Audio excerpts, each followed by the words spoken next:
Hansel and Gretel, short story presented by English Lessons for Students.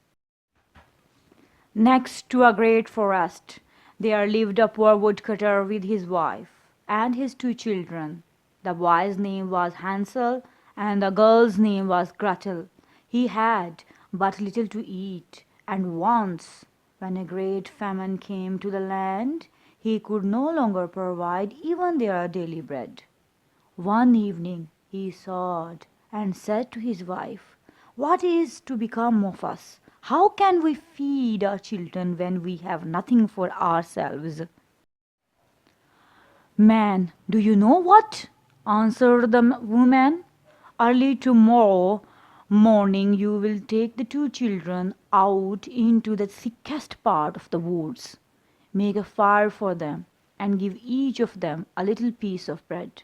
Then leave them by themselves and go off to your work. They will not find their way back home, and we will be rid of them."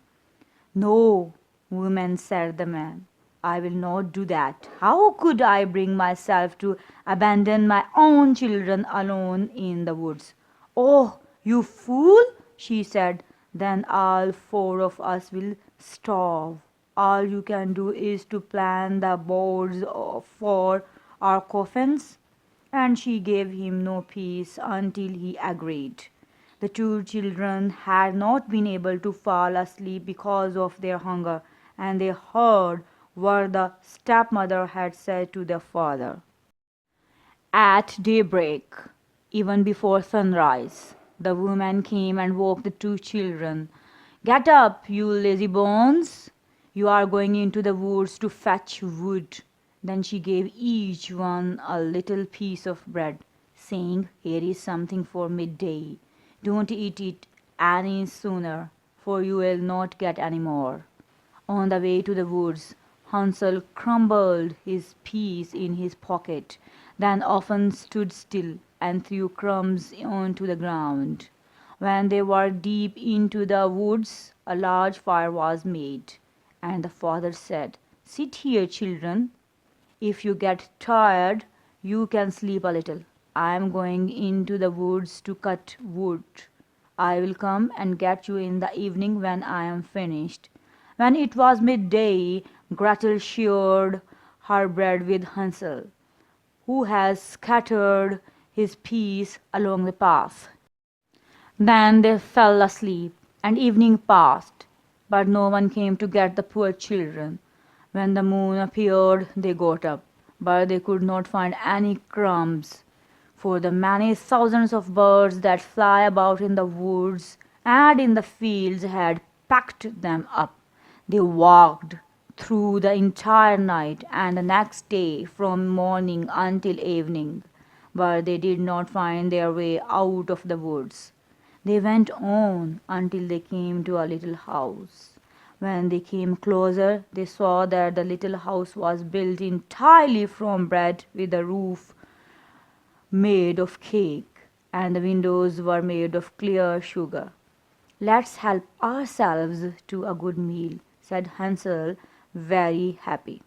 Suddenly the door opened, and a woman as old as the hills and leaning on a crutch came creeping out. Hansel and Gretel were so frightened that they dropped what they were holding in their hands. But the old woman shook her head and said, "Oh, you dear children, who brought you here? Just come in and stay with me. No harm will come to you." She took them by the hand and led them into her house. Then she served them a good meal, milk and pancakes with sugar, apples and nuts. Afterward she made two nice beds for them, decked in white. Hansel and Gretel went to bed, thinking they were in heaven. But the old woman had only pretended to be friendly. She was a wicked witch who was lying in wait there for children. She had built her house of bread only in order to lure them to her, and if she captured one, she would kill him, cook him, and eat him, and for her That was a day to celebrate. Early the next morning, before they awoke, she got up, went to their beds, and looked at the two of them lying there so peacefully with their full red cheeks. Then she grabbed Hansel with her withered hand and carried him to a little stall, where she locked him behind a cage door. Cry as he might, there was no help for him.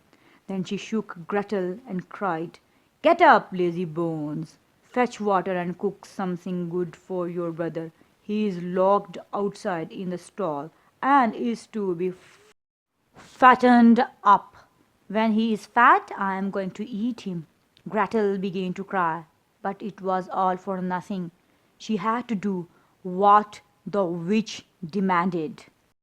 Now Hansel was given the best things to eat every day, but Gretel received nothing but crayfish shells.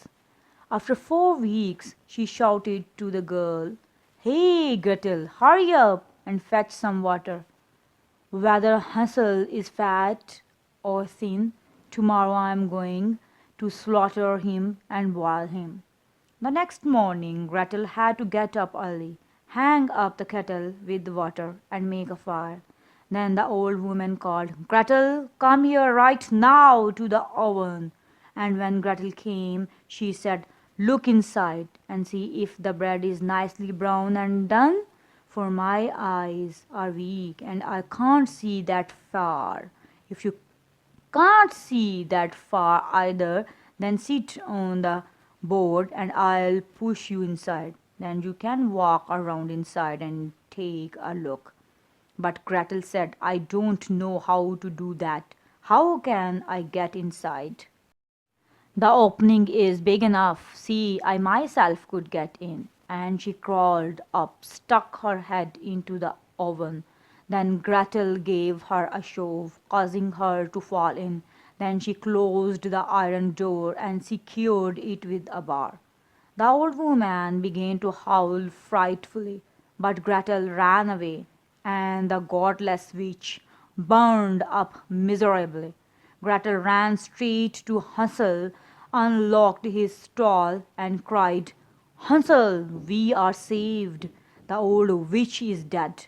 Then Hansel jumped out like a bird from its cage when someone opens its door. How happy they were! They threw their arms around each other's necks, jumped with joy, and kissed one another. Because they now had nothing to fear, they went into the witch's house. In every corner were chests of pearls and precious stones. They filled their pockets, then ran away and found their way back home. When they saw the father's house in the distance, they began to run, rushed inside, and threw their arms around the father's neck. The man had not had even one happy hour since he had left the children in the woods. However, the woman had died. Gretel shook out her basket, scattering pearls and precious stones around the room, and Hansel added to them by throwing one handful after the other from his pockets. "Look, father, we are rich now. You will never have to chop wood again." And they all lived happily together ever after. Thanks for listening. For new videos, don't forget to subscribe my channel. And if you like my videos, please share and like.